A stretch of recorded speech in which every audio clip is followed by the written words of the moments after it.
vamos, quarta-feira do nosso dia de ensino da palavra, vocês poderão permanecer com a Bíblia aberta para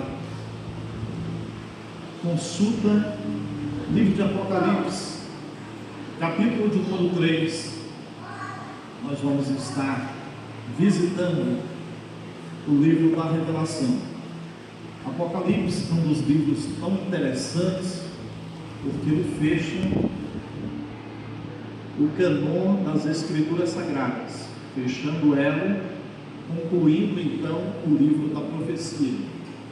Capítulo 3 do livro de Apocalipse, versículo 20, nós vamos estar estudando essa noite. Antes de nós lermos, nós vamos fazer a indicação introdutória do livro para a nossa compreensão. Apocalipse não tem um significado como Hollywood dá, como se a palavra Apocalipse significasse destruição, morte, finalização. A palavra Apocalipse é um termo grego que tem a seguinte expressão: revelação. A palavra Apocalipse é uma palavra que significa revelar, revelar coisas ocultas, revelar coisas secretas, revelar uma ciência que Deus tem em particular para a sua igreja. Então, o Apocalipse, ela não tem uma finalidade de trazer para as pessoas medo, terror. Há muitas pessoas que vão estudar o livro de Apocalipse e ficam com medo, com dúvida. Dos livros sagrados, foi o que eu mais estudei durante toda a minha vida, mais de 7 anos, estudando o livro da Revelação, e é um livro impactante que traz coisas das quais nós vamos sempre nos surpreender. Os versículos iniciais do livro apresentam cartas enviadas diretamente para a igreja. Essas cartas, Jesus envia uma carta para cada igreja. E aqui nós encontramos apenas 7 igrejas. E você pode perguntar qual o significado, já que existia muito mais do que 7, porque então esse número 7 é expressivo. Nós sabemos que o número do homem é o número 6, tanto do homem como o número da mulher.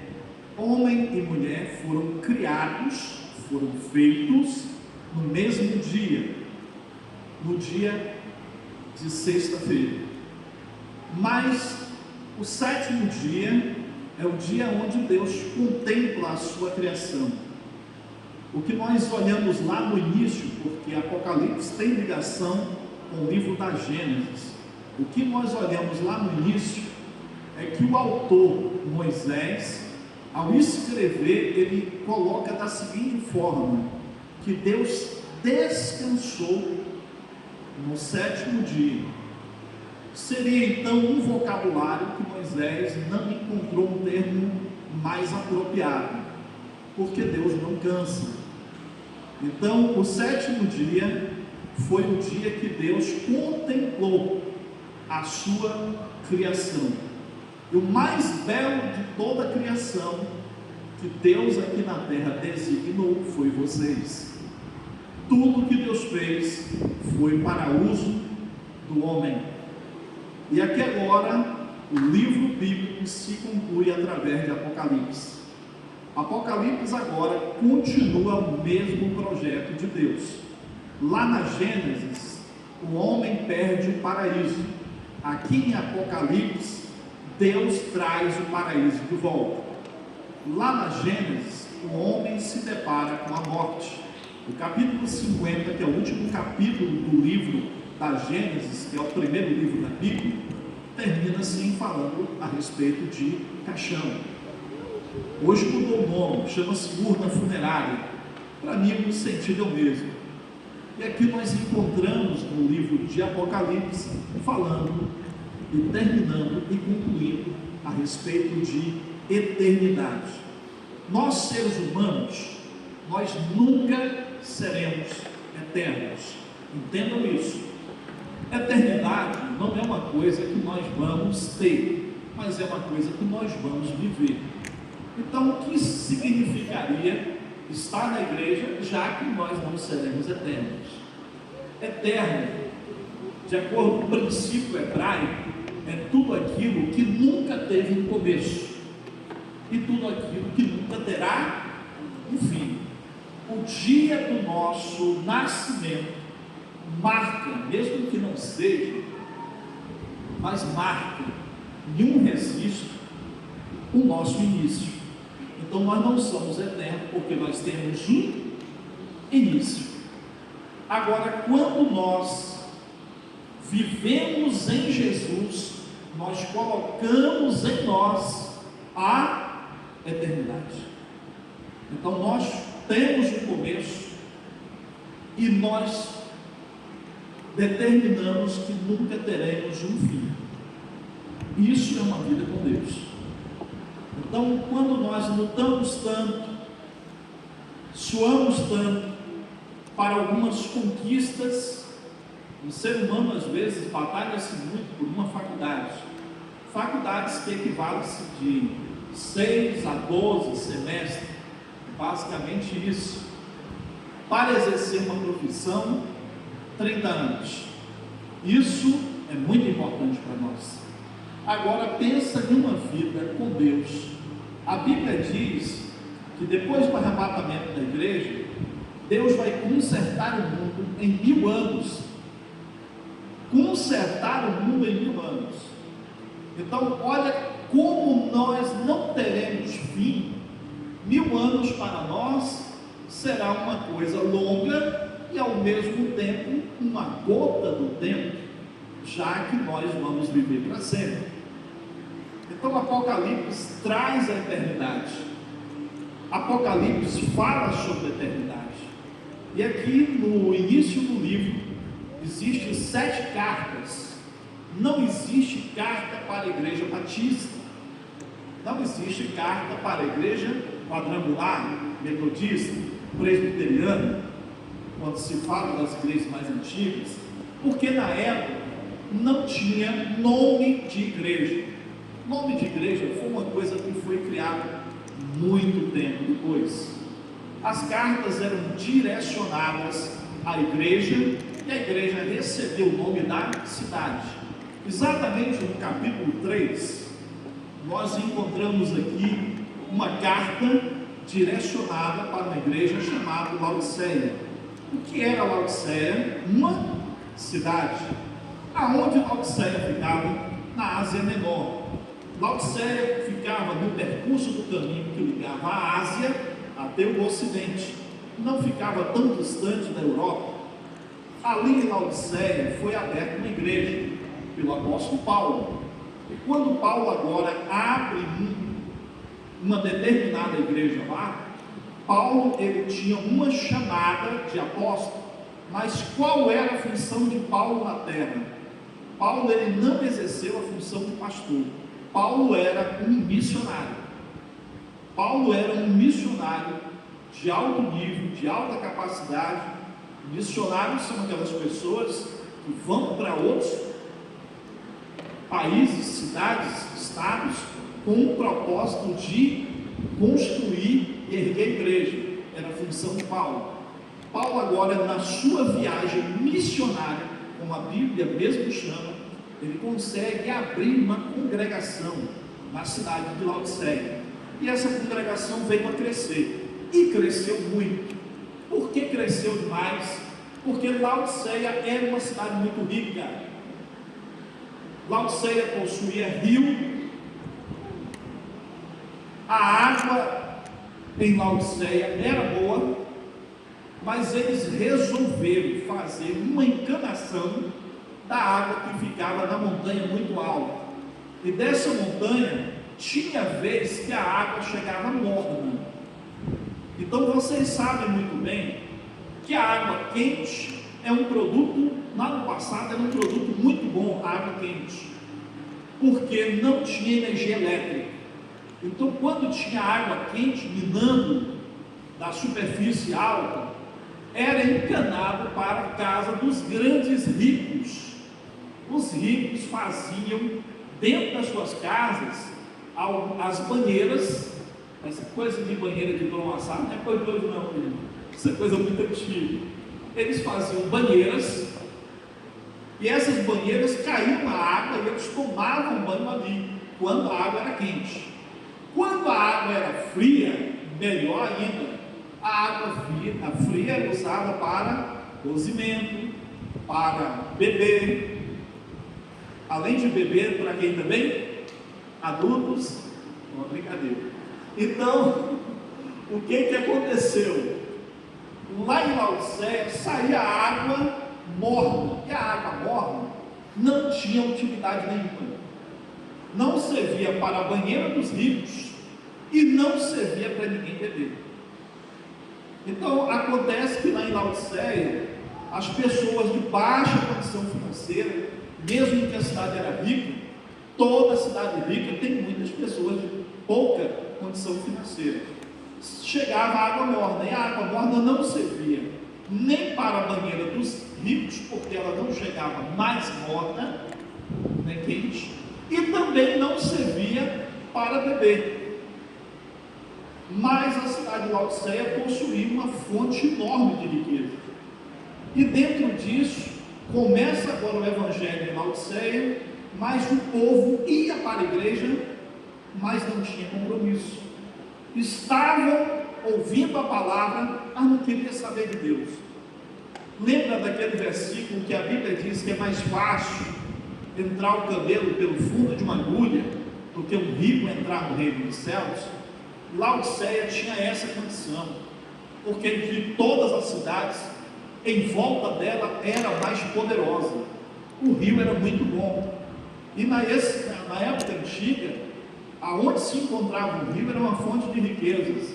Muitas cidades tinham dificuldade de encontrar água, não é muito como o lado de cá do planeta. E o que acontece em Laodiceia? Nós vamos ler agora versículo 20, onde Jesus manda a carta para o anjo da igreja. Esse anjo é o pastor, e o pastor agora lê a carta para toda a igreja. Versículo 20 diz: eis que estou à porta. Segura aí o texto.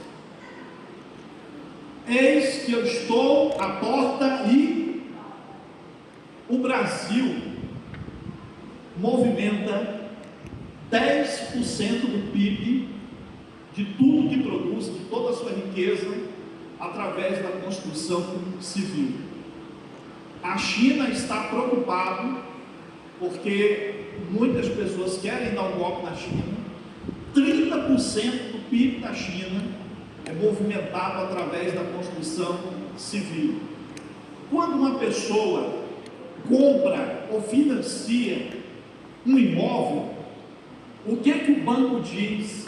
Você vai começar a pagar até a entrega das chaves. A entrega da chave significa o quê?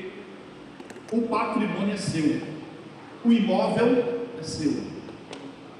Se você permite, ouça só, se você permite com que alguém tenha cópia da chave da sua casa, essa pessoa começa a ter o quê? Controle do seu lar. Chave, aqui no estado da Bahia, é normal, todo mundo pega uma cópia de uma chave, vai lá e faz. Mas lá em São Paulo, a chave original, ela possui uma identificação.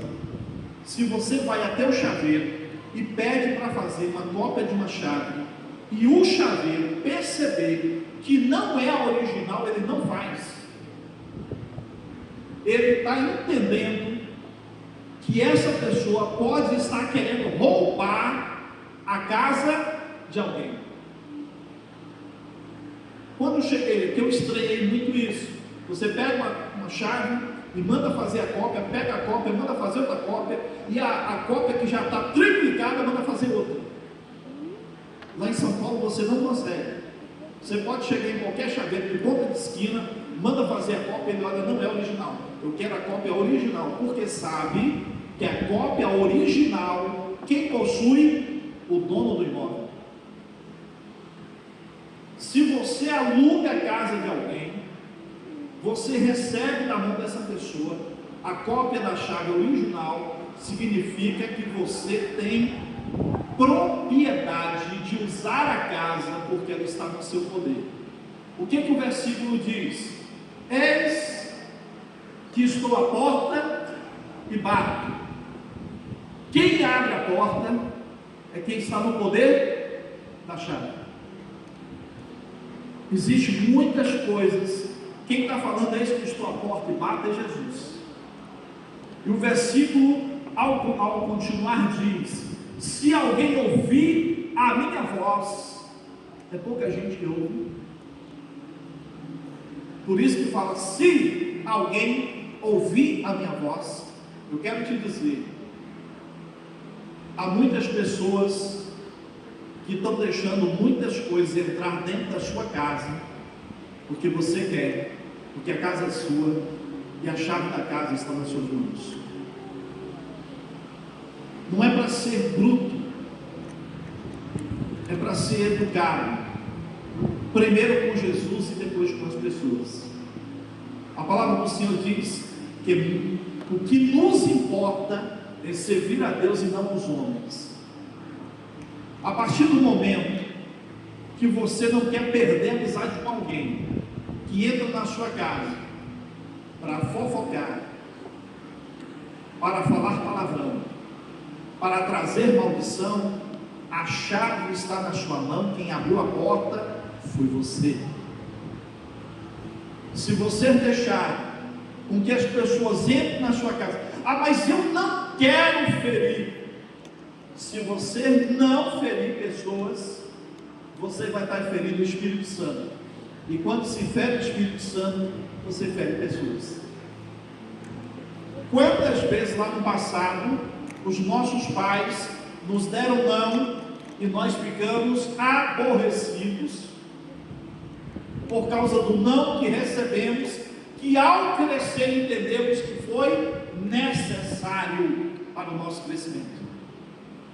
Então Jesus está dizendo, eu estou à porta e bato. Para quem a gente está abrindo a porta da nossa casa? O que nós estamos colocando dentro da nossa casa? Então a gente está deixando coisas entrar dentro da nossa casa. E tem coisas que não é os outros que trazem, tem coisas que é nós que trazemos.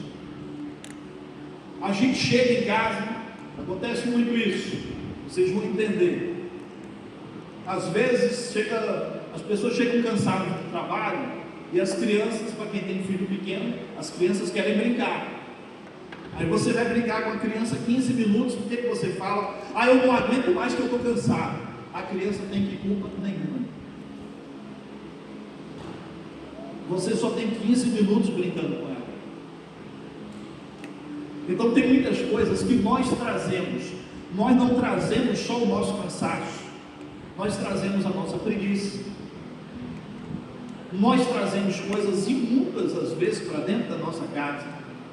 Tem coisas que a gente tem que vigiar muito, porque são coisas que nós trazemos para dentro do nosso lar.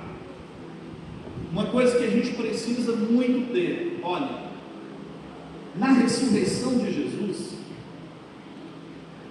eles entraram no túmulo e encontrou uma coisa que eles ficaram fascinados. Jesus ressuscitou, recebeu um manto, porque todas as pessoas que eram crucificadas nuas.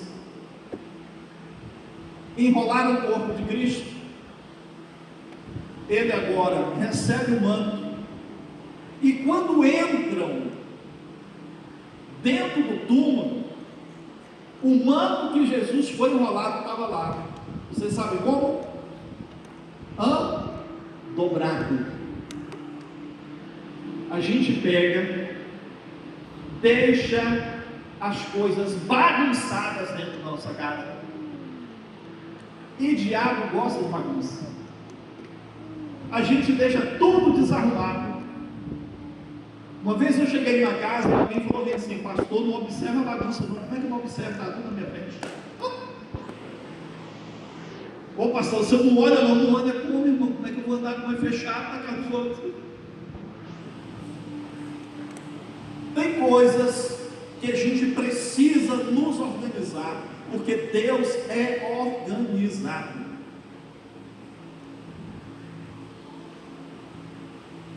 O que acontece dentro da nossa casa? A gente ensina correto, faz errado, e os nossos filhos aprendem mais com o que nós fazemos do que com o que nós falamos. Então, quando Jesus fala: eis que estou à porta e bato, Jesus está dizendo: olha, você que está dentro da sua casa, a bênção e maldição está no controle, é você que abre a porta, é você que tem o controle do que entra e do que sai dentro da sua casa. É um controle nosso.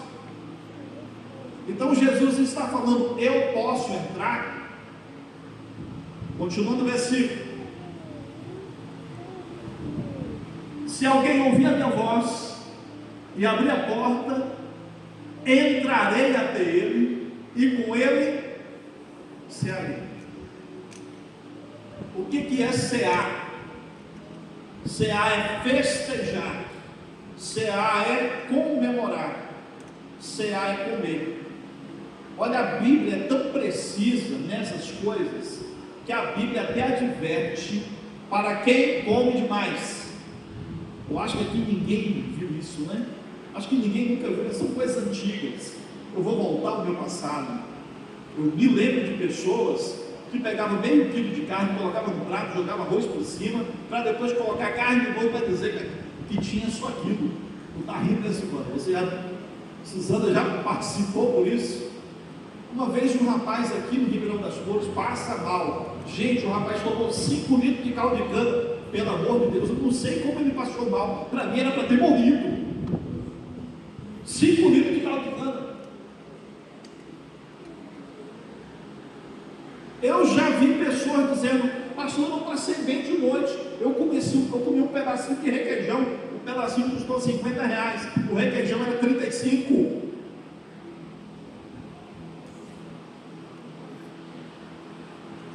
Vocês estão rindo, mas é verdade. Por isso que a Bíblia fala sobre glutonaria, uma coisa que a pessoa faz geralmente dentro de casa. A gente precisa saber o que a gente põe dentro da nossa casa, o que entra dentro da nossa casa. Existem filmes de um alto grau de violência. Eu amava muito assistir a Praça Nossa, sempre gostei. Até que eu comecei a ver pornografia demais. São coisas que a gente começa a perceber o nível que as coisas andam, o nível que as coisas chegam. Então, cada vez mais a gente está se espantando, porque tem coisas que estão lá dentro, porque nós colocamos lá dentro. Nós começamos a contribuir para essas coisas. Ah, porque meu nome está estragado lá fora. Por que o nome está estragado? A bênção dorme em cima de uma tábua que tem 2 centímetros de espuma, que ele chama de colchão, mas tem uma televisão de 70 polegadas que ele comprou e roubou a loja para pagar, e dizendo que Jesus não vai dar dinheiro para o céu. Pelo amor de Deus, ele tem que tomar vergonha na cara. A gente ora, pede a Deus, o Senhor nos dá a condição, a gente vai e compra. A Bíblia diz que aquele que vive de calote vive debaixo de maldição. Então tem muitas coisas. Jesus está à porta, batendo na porta, para levar para dentro do nosso lar bênção. E tem muita gente que dentro do lar só vive tribulação, porque não sabe o que põe dentro de casa. E aí fica não orando, mas gritando, berrando, perguntando para Deus. Precisamos entender verdadeiramente da parte do Senhor o que a gente pode colocar dentro do nosso lar, o que a gente pode colocar dentro da nossa casa. Pedro chega para Jesus e questiona a respeito do tributo que era muito alto. O que era o tributo? O imposto romano. Roma estava arrecadando, se brincar, menos do que o Brasil arrecada hoje. Roma estava arrecadando 20% de toda a colheita. 20% de toda a colheita. Vocês pensam que é muito? Vocês sabiam que em um carro a gente paga 48% de imposto? Se o carro for montado aqui no Brasil, carros importados igual BMW, Mercedes, é 82% de imposto. Você fica pasmo, né? Com os valores que são assustadores. A nossa energia elétrica é 17%, a nossa água é 27%. Então, quando Pedro chega para Jesus, Jesus fala: pague a César o que é de César e dai a Deus o que é de Deus. Muita gente não entende esse versículo. Pega esse versículo para dizer, olha o que a Bíblia diz, para a gente dar a Deus o que é de Deus. Mas antes, Deus manda fazer o quê? Dar a César o que é de César. O que é de César? Andar em dias, honrar suas contas, pagar em dias, bater na porta de quem você não tem condições de pagar. Me perdoe, estou sem condições, estou pedindo a Deus condições para quitar com minhas dívidas. Aí a pessoa pega e enche de maldição dentro de casa, dá calote bem bom, e na hora de orar quer saber por que as coisas não andam. O versículo diz o quê? Eis que estou à porta e quem bate? Jesus. E a gente está abrindo a porta realmente para o Senhor fazer uma mudança dentro da nossa casa. A gente está abrindo a porta para Jesus mudar o nosso lar. Quantas pessoas queixam e reclamam de casamento porque colocam dentro de casa muito ciúme? Quantas pessoas reclamam e queixam de casamento porque colocam dentro de casa o que? Isso é meu, isso aqui é seu, isso aqui você não toca, isso aqui você não pega. Eu conheço famílias, aqui dentro de Guaí, famílias que tem 2 latas de açúcar. O marido não pode usar açúcar da esposa. Olha a situação. Para quem trabalha no comércio sabe o que é isso. Tem lugares aqui do comércio, que é muito comum, viu gente? Vocês vão se assustar, mas é muito comum. A pessoa chega no comércio, vim pagar minha conta, quanto é? R$30. Não, 30 não, eu só peguei 10. Tem 20 aqui, não é meu não, é da esposa. Depois ela vem pagar. Para você ter a noção, a pessoa pega e coloca dentro da sua casa divisões financeiras e depois quer erguer algo, sendo que está dentro de casa. Escolas particulares, principalmente, sofrem uma coisa: pais que não cuidam do filho e mandam para a escola querendo que o professor seja instrutor, pai e mãe ao mesmo tempo. Eu sou professor e sei o que é isso. São coisas que acontecem. Tudo vem de dentro de uma educação familiar, de dentro de um lar. E as pessoas questionam: Deus, o que está faltando? Senhor, o que está... Se a base da família é constituída com Deus ceando dentro da nossa casa, muitas coisas são transformadas. Tem gente que manda um calar a boca dentro de casa. Quando chega na igreja, olha para o céu, mas o Espírito Santo falou comigo. Você deve ter sentido tudo: arrepio, raiva, ódio, tristeza, menos o Espírito Santo. Tem muita gente transformando a emoção no Espírito Santo. O Espírito Santo é alguém muito sensível, que nos convence a todo tempo do nosso pecado. Até que nós não sejamos convencidos, conosco ele não fica mais. Então existe isso. Existem coisas que a gente precisa saber. Para quem estamos abrindo a porta de nossa casa? Nós temos um testemunho aqui dentro da igreja. Tinha um rapaz aqui dentro da nossa igreja. Ele teve um sonho, e no sonho dele o quarto pegava fogo.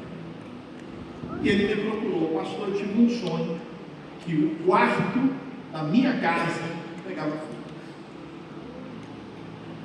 E quando eu ouço o sonho, as pessoas pensam que eu estou ouvindo e sabendo. E eu não contemplo nada até a pessoa terminar o sonho. E na hora que terminou, o Espírito Santo falou, da mesma maneira eu passei para ele.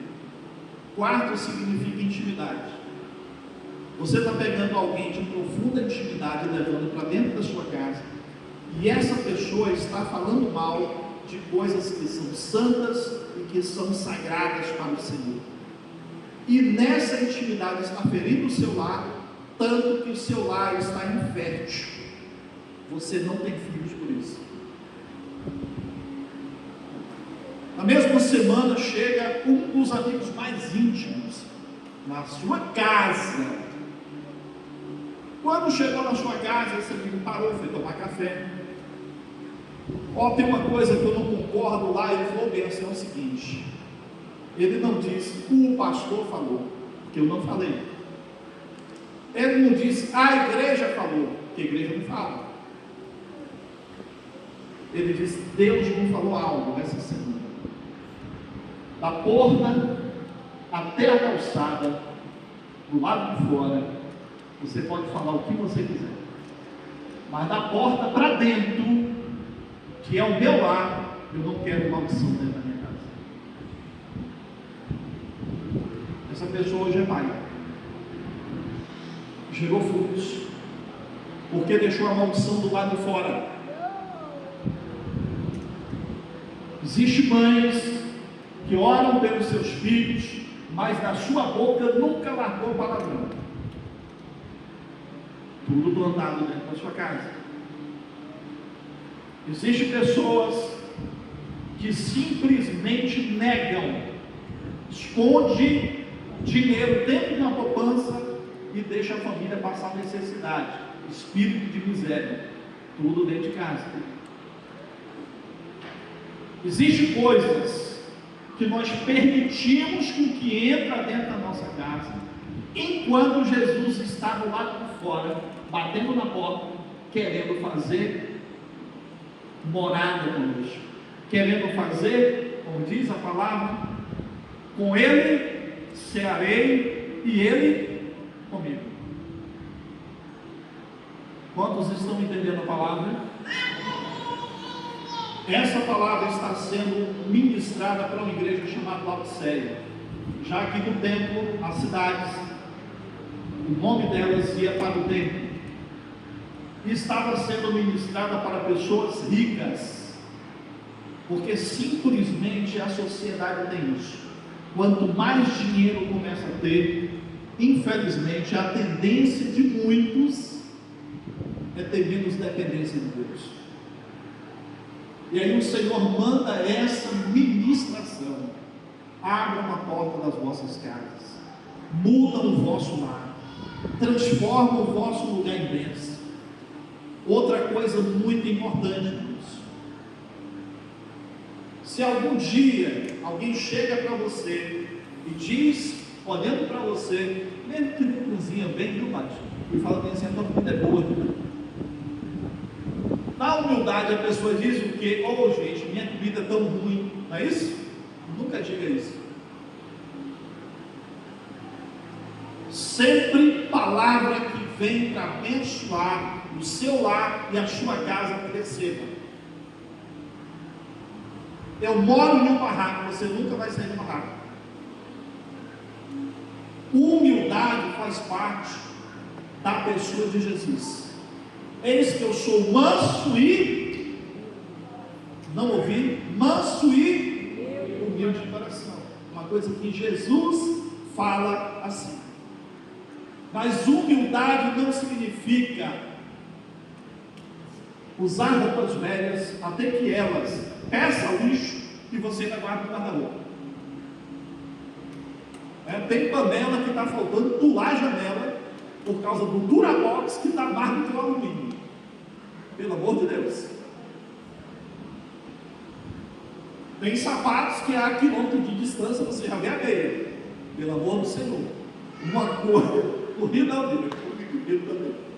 Uma coisa, eu quero mostrar para vocês, uma coisa, é a necessidade das pessoas. E outra coisa é o estado de miséria das pessoas. Se a sua condição econômica permite um copinho de extrato de tomate para tomar café, mesmo que o dedo, quando você pega a cabeça, já viveu isso nesses anos. Você vai pegar, o copo está cheio, tudo bem, sua condição. Mas o dia que Deus te der condição de usar uma caneca da Oxford, não use de miséria com aquele copo rachado, que você leva para dentro da sua casa maldições. Jesus entrando, transformando, jogando coisas fora e a pessoa pegando de volta. Ronaldo Fenômeno, ele pegou a mãe dele, levou para a zona sul de São Paulo, do Rio de Janeiro, a parte mais nobre. Quando chegou lá, ele começou a ver o comportamento da mãe. Ele falou: abençoa minha mãe, eu vou fazer uma coisa diferente. Foi lá no meio da favela, que hoje não pode mais chamar favela, hoje é comunidade. Foi lá no meio da comunidade e fez uma enorme casa para a mãe. Por quê, gente?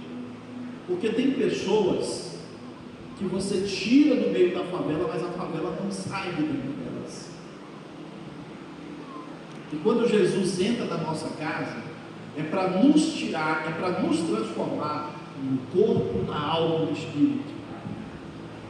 A pessoa ora pedindo coisas a Deus que lá no coração elas nunca acreditam. Se alguém de Deus virou a mão em direção a você e profetizou uma bênção, receba, está vindo para a sua casa, não deixe a porta fechada.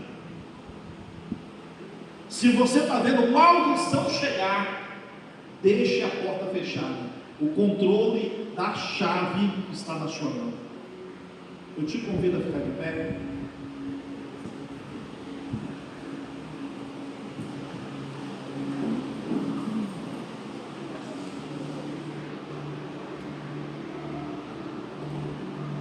Às vezes nós olhamos a minha condição, a nossa condição não permite quase nada, mas Jesus que está entrando na sua casa tem condições de mudar tudo.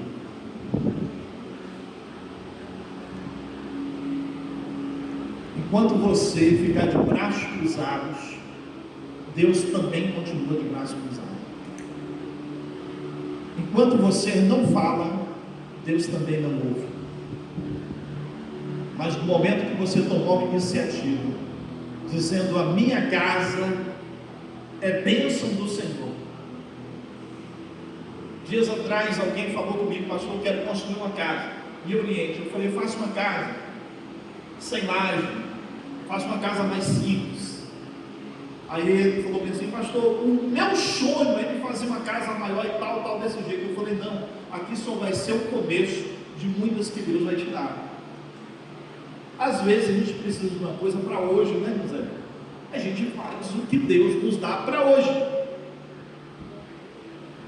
Minha condição hoje é de colocar apenas uma cerâmica. Não tenho condições de colocar um porcelanato. Põe cerâmica. Depois faz o que, né, Marcelo? Passa o porcelanato por cima no outro dia. Mas você tem que viver todos os dias, cada dia um melhor do que o outro, porque Jesus está na sua casa ceando com você. Quem entra na sua casa é Jesus para fazer mudança, se você abrir a porta, se você convidar. Tem a autoridade do Senhor para receber essa visita. E aonde Ele entra, tudo muda, tudo transforma, tudo é restaurado.